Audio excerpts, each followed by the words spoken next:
Hello friends, just an update video about what God's been doing in our life for the past couple months. As you probably know, we've had a very busy summer. We've had a couple teams coming out throughout the spring, but then this July we had another group come out to work with us in Mongu. At the end of July, maybe July 20th or so, there was a group of about 24 people that came from the United States, one came from Canada, and 4 came from Fiji. And they came to work here in Zambia, all across the country, somewhere in Lusaka, somewhere in Mumbwa. But we had a group actually come work with us in Mongu for a few weeks. And that was a tremendous blessing, as usual, to have some extra laborers, to have some extra people working in evangelism, teaching, preaching. But it was an extra blessing because many of these people, I think 7 on that team, were actually from our sending church, Apple Valley Baptist Church in Wenatchee, Washington. So always special to have people from our sending church come to visit us, and we were just thrilled that they could come work alongside us, help in the ministry, but also see what God's been doing here since we moved to Zambia last year. 2 of the people that came on that missions trip, a young man named Darren Purdy, who worked with us earlier this year, and then another young man named Chope, who I can't pronounce his last name very well, he's from Fiji, but they're actually going to be staying here in Zambia for the next couple months, working with our ministry in Mongu. So they're there right now. We're in Lusaka presently for an appointment for our baby, but they're actually in Mongu right now, preaching over the weekend as we're here in Lusaka, handling the evangelism, handling the Bible studies. And I don't think I can overstate just how much of a blessing it is to have some extra fellow laborers in the work.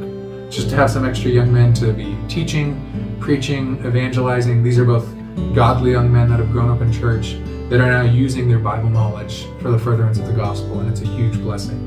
As I mentioned, we're actually here in Lusaka right now. My wife has an appointment for her baby this week, and I'm preaching at the church here in Lusaka over the weekend. But one of the other reasons we're here is we are trying to legally register the church. And if you're familiar with Zambia or with many third world countries, you'll know that registration, bureaucracy, a lot of times it takes quite a long time. So we came a bit early. Tomorrow is Monday here.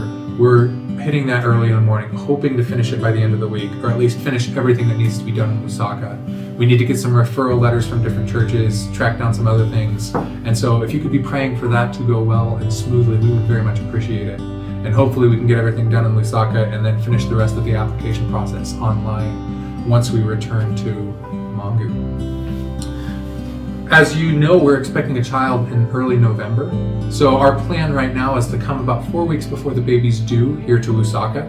We're going to have the baby here in Lusaka just because the medical care here is a bit better than Mongu, but also because we have family here. As you know, my father's a missionary here in Zambia, and so being able to have family around us as we have our first child is going to be a tremendous blessing. But we've set forward some goals that we're trying to accomplish before we return to Zambia in October.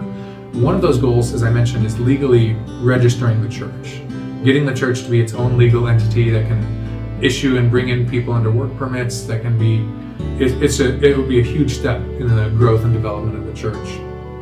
But a bit deeper than that, and more personally applicable to the members of our churches, I'm trying to get them involved in the ministry of the church a bit more.